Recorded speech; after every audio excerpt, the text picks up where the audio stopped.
Muy buenas noches, bienvenidos a Primer Círculo. Como usted sabe, estamos en medio de un cambio internacional muy profundo, la guerra entre Israel y Estados Unidos en contra de Irán, el asesinato del ayatolá, pero en México tenemos otros problemas que pueden ser muy durables, muy complicados, y en medio de un contexto donde tenemos los problemas de seguridad pública que discutimos en el programa pasado, ahora tenemos una reforma electoral. Es una reforma que es anómala en el sentido que es la primera reforma que la hace el poder, no para hacer más amplio, legítimo, responsivo a la ciudadanía el sistema electoral, sino para centralizarlo. Y para hablar de este tema hemos invitado a un amigo de la casa, profesor del CIDE y exconsejero electoral, Benito Nasif. Benito, bienvenido. Carlos, Federico, muy buenas noches. Gracias por la invitación. A ver, Benito, ¿por qué no empezamos con los grandes trazos, los grandes problemas? Por lo menos en la etapa, digamos, post Reyes Heroles, no Federico, post Jesús Reyes Heroles, todas las reformas habían sido a petición, digamos, de los derrotados. Correcto. Es decir, había un problema, había que incorporarlos al juego, que si la televisión no es justa, pues la televisión, que si el dinero, pues hagámoslo más equitativo, que si cómo se cuenta el voto, que si no es suficientemente proporcional el sistema. Ahora estamos frente a otro juego. ¿Cuál es este juego? Sí, este es un juego distinto porque, como bien lo dices, en el pasado las reformas electorales se hacían para responder a los agravios planteados por la oposición, generalmente derivados del último ciclo electoral, ¿no?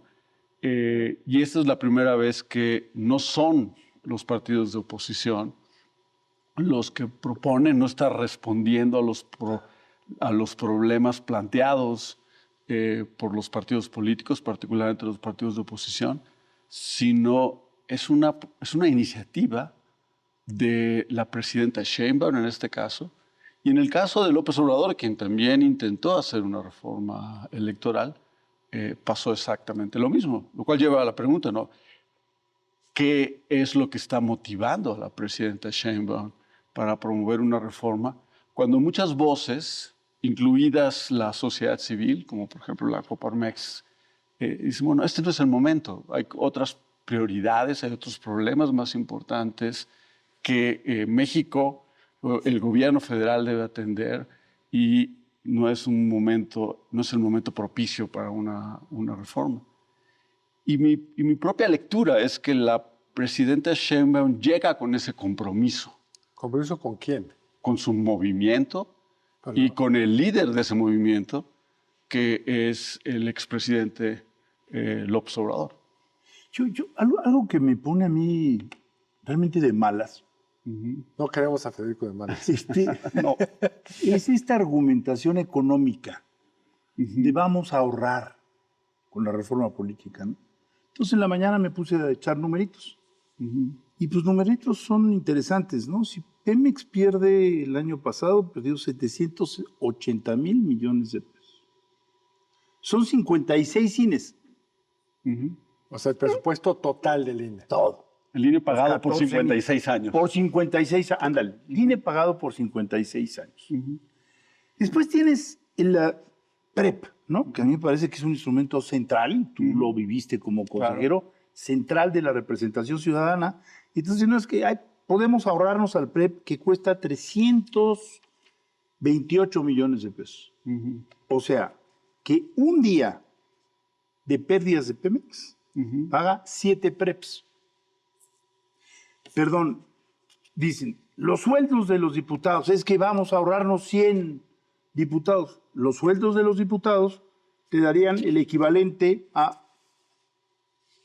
menos de un día de las pérdidas de Pemex.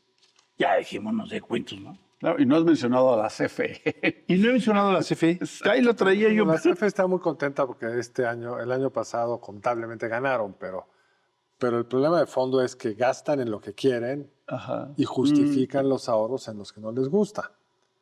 Lo mismo hicieron cuando estaban hablando del Poder Judicial, que iban a ahorrar. Y lejos de ahorrar, primero gastaron un dineral en una elección. Así es. Esa elección costó así es. 3, 4 mil millones de pesos. Los presupuestados. ¿Cuánto costaron los acordeones, la movilización de la gente? Claro. Eso, la propaganda que no era legal, pero que se hizo, no lo sabemos. Sí, sí. Y luego, ¿cuánto cuesta en la atención de la presidenta andar organizando elecciones judiciales cuando tiene pues, unos frentes abiertos por todos lados, ¿no? Entonces, tienes razón, Federico, el tema de la austeridad es una mera justificación. Yo creo que hay que comenzar por decir, bueno, maestros, no compremos ese boleto porque no hace sentido. Entonces, ¿no? ¿qué es lo sustantivo? ¿Por qué se les ocurre? Tu pregunta, ¿y cuál es el motivo? Exactamente, ¿qué es lo sustantivo? ¿Cómo lo ven? ¿Por qué quieren cancelar el PREP? ¿Cuál es lo sustantivo ahí? Porque ya podemos descontar que el ahorro es una vacilada. Sí. Yo lo que pienso es que detrás de esta propuesta, que podríamos llamar, no sé, el plan D de la reforma electoral, porque ha habido otros intentos en el pasado, y lo que une a todas estas propuestas, incluyendo a la reforma judicial, es la hostilidad de la 4T, de Morena, ¿sí? Hacia dos cosas. Uno, el pluralismo democrático, incluyendo con ello a los órganos autónomos. Que no controlan directamente. Que no controlan directamente. Y una predilección por, en lugar del pluralismo democrático, por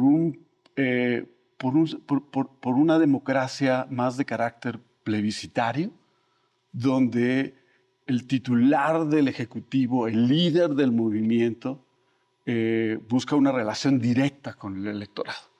Y entonces promueven una forma de democracia en la cual esencialmente son consultas populares, consultas revocatorias, y no les gustan, digamos, lo que Montesquieu llamaba los cuerpos intermedios, los partidos políticos. Ese es el modelo. No es una cosa original, porque lo podemos encontrar también, por ejemplo, en los cambios que promovió Hugo Chávez en Venezuela, Evo Morales en Bolivia, Rafael Correa en Ecuador, y esa es la parte ideológica. Ahora, más allá de la parte ideológica está la conveniencia, porque su visión de la democracia implica una enorme concentración del poder. Exacto. O reconcentración, si tomamos en cuenta nuestro pasado, ¿sí? En manos del presidente de la República, y la anulación de contrapesos institucionales como el Congreso, ya la Suprema Corte de Justicia, los órganos autónomos. El INE lo desaparecieron porque costaba 1,000 millones de pesos. O sea, medio día de las pérdidas de Pemex. Exactamente. El INE, o sea, el Instituto Nacional de Evaluación Educativa. Perdón, el INAI. El El INAI. El INAI. Ah. El INAI. Exactamente. Puede ser. Por eso mismo digo, no es la austeridad, No. es la hostilidad que tiene razones ideológicas y tiene razones de conveniencia, porque ellos son los ganadores de Yo esto. pensaría por la conveniencia, porque no es una ideología muy sostenida en el tiempo. Cuando eran oposición pedían otra cosa. Claro, ellos se beneficiaron de Solo se los mecanismos de pluralismo democrático. los exigían. Y los exigían. Peleaban. Así es. Es correcto. Buscaban que se ampliaran. O sea, cuando se hizo digamos, recordemos al auditorio que una de las cosas que quieren desaparecer es estos 32 senadores de representación proporcional, que en un sentido muy, digamos, estético, muy pulcro, sí es cierto que el Senado está pensado como un órgano que representa a las entidades, y si tienes 32 senadores de representación proporcional, pues como no sabes de qué entidad son, pues realmente rompes con ese equilibrio. Sí. En la práctica, López Obrador era presidente del PRD cuando esa reforma se aprobó. cuéntanos, ¿no? Y el PRD votó a favor en No su solo a momento. favor, no solo votó, era una demanda. Era una demanda de ellos. Era una demanda porque como el Senado es por entidad, la regla previa que se la quieren regresar es que hay 2 senadores de mayoría y uno de la primera minoría. Es correcto. Que era Y como se dio originalmente. Como ¿no? se dio cuando se empezó a abrir, porque por muchos años había solo senadores 12. de mayoría y punto, ¿no? Había 2 de mayoría. En 1993 se hizo la reforma que introdujo el senador de primera o la senaduría de primera minoría. Minoría. Y luego en 1996, en esa reforma que yo creo que es la reforma que realmente es decisiva en la transición de México hacia la democracia, hacia una democracia pluralista, se sustituye ese tercer senador de mayoría que era más teórico que otra cosa, porque todavía habíamos... esta es una historia compleja, porque en 1996 se terminó con la renovación escalonada del Senado. Claro. ¿Sí? Claro. Y entonces, en el cambio, ¿sí? Realmente nunca elegimos a ese tercer senador que desaparece a partir del 2000. ¿No? Ahora, fíjense qué interesante. Perdón que regrese, pero el asunto del PREP, para algunos es como, sí, hombre, me lo pueden desaparecer porque tenemos las encuestas de salida y vamos a poder tener resultados. Se ve que no han estado en una casilla, para comenzar. En primer lugar, es el primer testimonio ciudadano que hay. Sí, porque se basa en las actas que llenan los propios funcionarios de casilla. Ahí están comprometidos.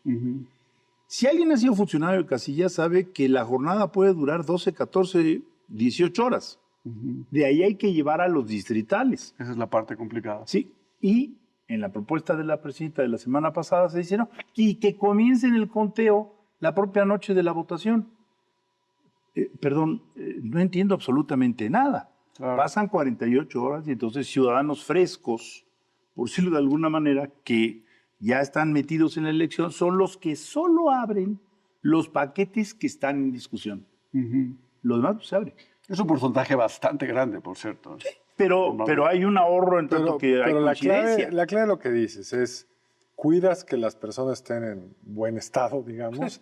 Es un trabajo voluntario, no lo olvidemos. Y ese desgaste, que por sí es alto, lleva a que muchos no lo quieran hacer. Claro. Y creo que cada vez es más problemático, sobre todo en elecciones como la del Poder Judicial o las consultas, donde el ciudadano no ve muy bien para qué sirve, más problemático llenar con ciudadanos, que es fundamental que sean ciudadanos, el proceso de control y administración de la elección. En esto, además, nos queda un minuto menos antes del corte, en esto además hay problemas logísticos muy serios. Sí, realmente es, desde mi punto de vista, el problema más serio que tiene esa propuesta. El modelo funciona en la Ciudad de México desde hace tiempo, donde los cómputos distritales se inician la misma noche de la jornada electoral. Pero, como tú bien decías, Federico, aquí en la Ciudad de México los tiempos de traslado son mínimos. Pero vete a Sonora, Chihuahua, donde hay distritos casillas cuyos paquetes llegan a la Junta Distrital hasta el día siguiente, tienen que trasladarse por avión. Por avión. Porque son distritos geográficamente muy grandes. Tratar de llevar ese modelo a todo el país, yo creo que es muy riesgoso. Bueno, vamos a pararle acá. En un momento regresamos con otros temas de la reforma electoral. La verdad, un dilema que le está presentando la presidenta de la sociedad que yo no acabo de entender cómo ayuda a legitimar el proceso electoral. Y es que ya regresamos con esto.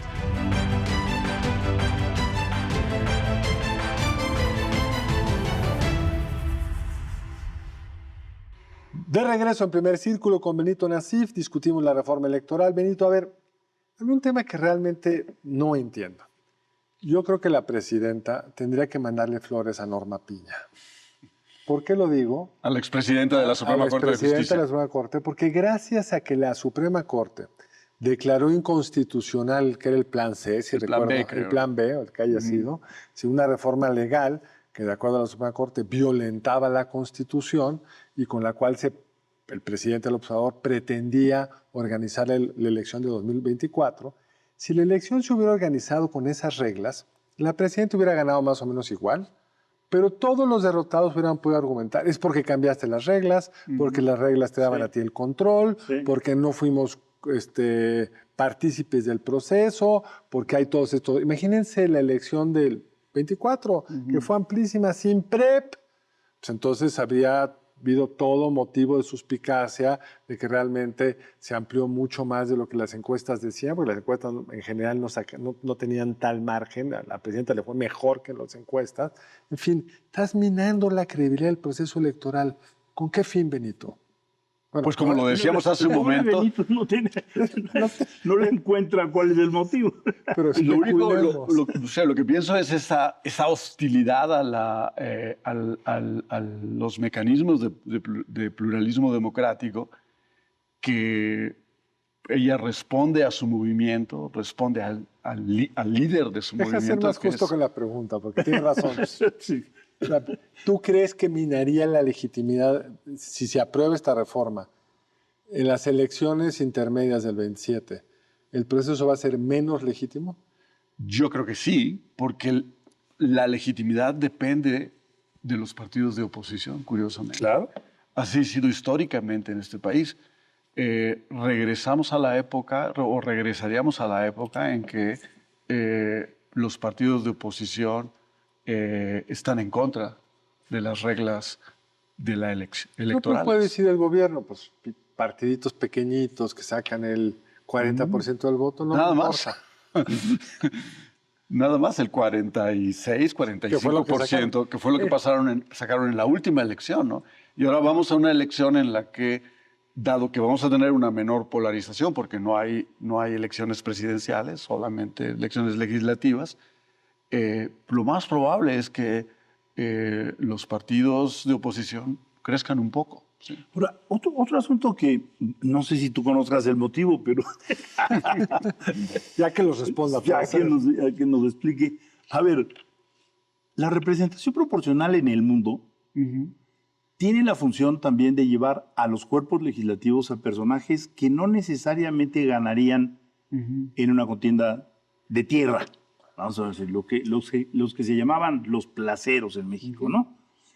Universitarios bien preparados que llegaron en la reforma del 77-78. Incluido Pablo Gómez. Pablo Gómez, por ejemplo, o Rolando Cordera. Quien ahora preside la Comisión Presidencial de Reforma Electoral. Exactamente, ¿no? ¿Por qué? Porque sabías que necesitabas, por ejemplo, técnicos muy bien preparados que no iban a ganar un distrito, pero que sí podían llegar a través de... Y sí representaban una proporción del interés ciudadano. Por supuesto. No son impuestos. No, perdón, es que ahora se dice que son ilegítimos. ¿Cómo ilegítimos? Pues ellos llegan por lista porque esas son sus características y porque pueden aportar a la Cámara algo que en la Cámara naturalmente en los municipales, en los distritales no va a generar. Yo ahí sí te puedo responder fácil. En un régimen autoritario no importa qué haya en el Poder Legislativo. O sea, ¿qué hace el Poder Legislativo hoy? Recibe, vota y procesa. O sea, la reforma constitucional en materia de reforma del Poder Judicial tomó 48 horas. Entonces, ¿quién la leyó? ¿Quién la comentó? ¿Quién la mejoró? No importa.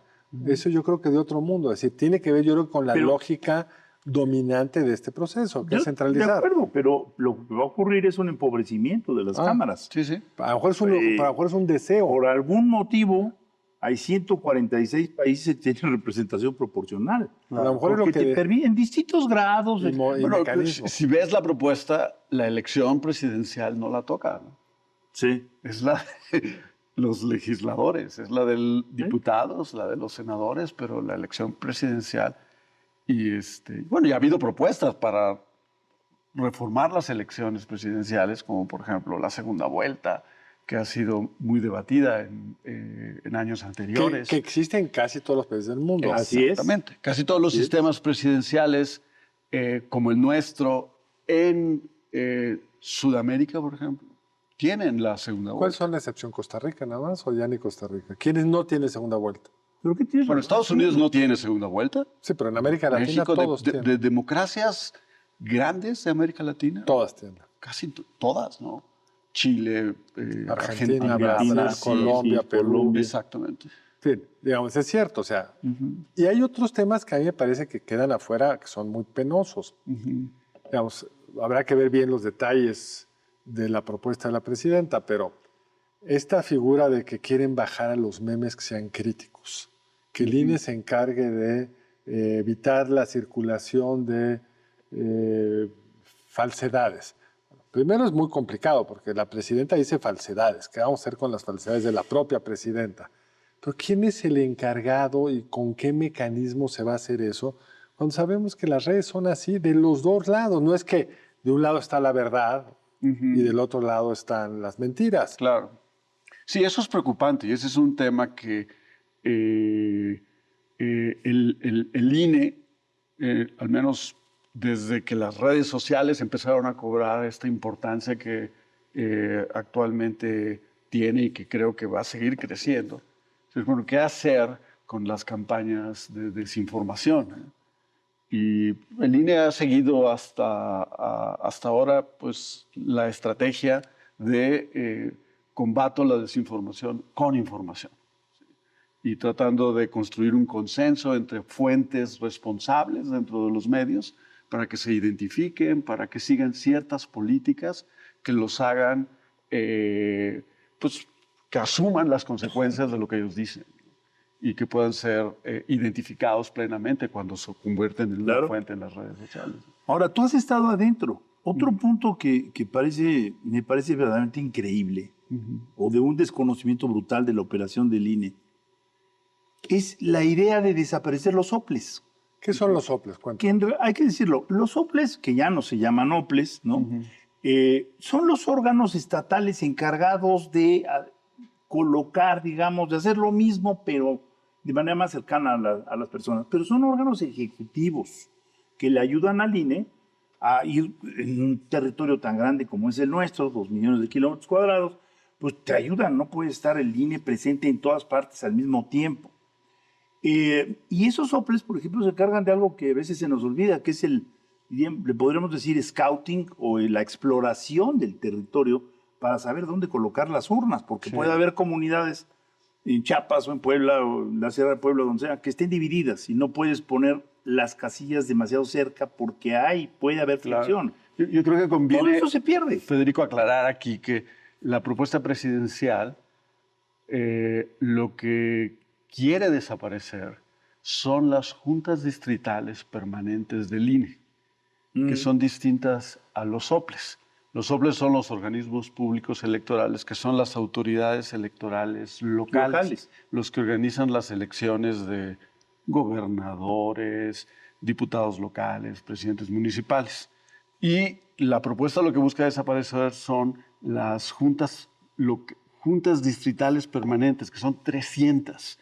Cada junta tiene vocales ejecutivos, por ejemplo, de capacitación, organización electoral, registro federal de electores, hay un vocal secretario y un vocal ejecutivo, y además hay un cuerpo muy grande.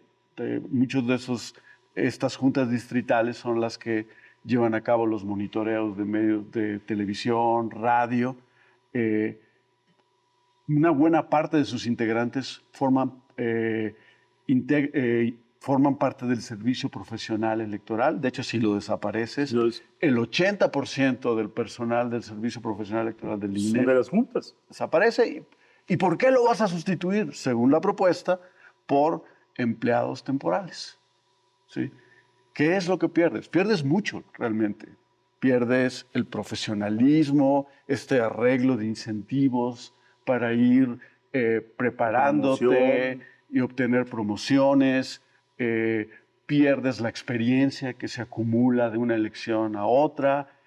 Hay esta idea de que solamente estas juntas se activan. Sí, que no hacen nada más que el año electoral. Exactamente, pero ahora el año electoral, pues son muchos años electorales. Estuvieron organizando hace muy poco las elecciones judiciales en aquellos estados que van a elecciones en el 2028, un año después de la elección federal. En esos estados las juntas distritales van a también y ahora las quieren desaparecer y sustituirlas. ¿Y cuál es el riesgo de esto? El riesgo es la pérdida de capacidad administrativa, de profesionalismo. No, eso es lo que generaría, pero ¿cuál es el riesgo para el proceso electoral? ¿Cómo el ciudadano lo vería?